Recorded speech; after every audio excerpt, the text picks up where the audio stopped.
Hi, welcome to the end of week 12, English 1302. I want to talk to you about your upcoming outline, which is due for the R3 research project. The assignment sheet says it's due on Sunday, April 13th. Sunday is not on April 13th. April 13th is a Monday. So your outline will be due on Monday, April 13th before 11:55 p.m. Yeah, you got a 24-hour extension. All right, now I've just posted up for you a sample outline. Now, obviously, this is a different topic. This is self-driving cars, but I want you to see what it should look like, and it should look just exactly like this almost, um, with the format, the font, the spacing. You got the thesis labeled. The Roman numerals indicate the topic sentences. But what this will do for me is it'll help me to see, have you narrowed the focus of your paper enough to really cover it in just a short 4-page paper. So, and yeah, if you don't get any comments back at all, or if you get comments back like good job or well done or something like that, then you need to stick with your outline. So go ahead and do some research. Now, if you get comments like this is too broad, or this is not going to work, or reconsider this, then you're definitely going to want to revise it for the final draft.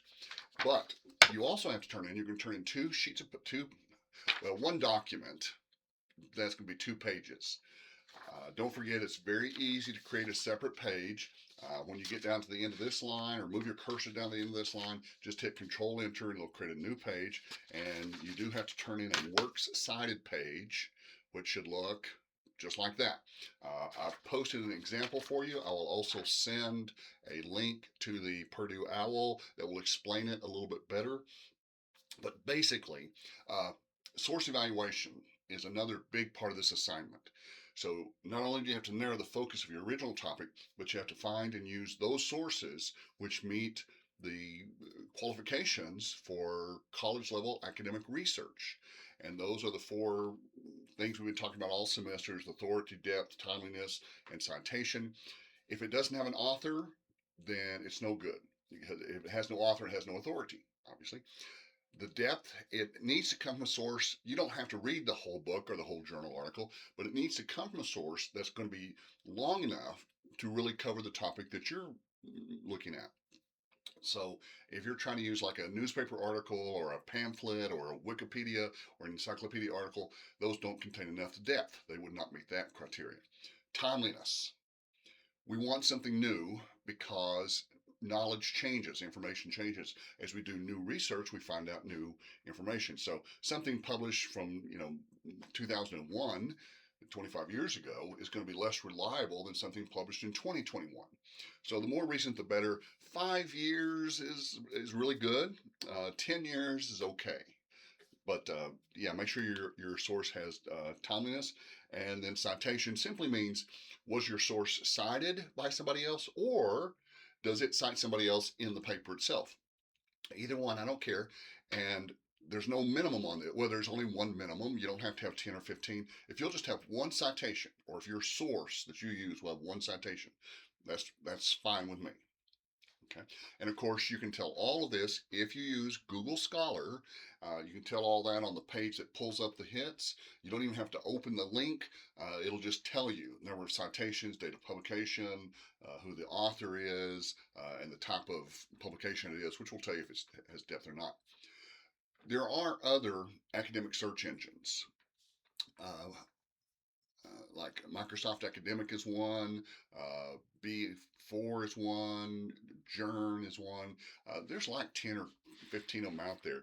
But Google Scholar is one I use a lot, and I know what it will do for you, and it's really, really good. So I recommend Google Scholar, google.com/scholar.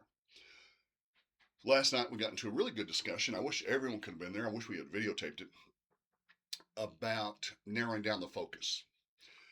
Students are still trying to do something that it wouldn't normally take a book, normally take 200 or 300 pages to fully explain. So you really have to narrow the focus way, way, way down.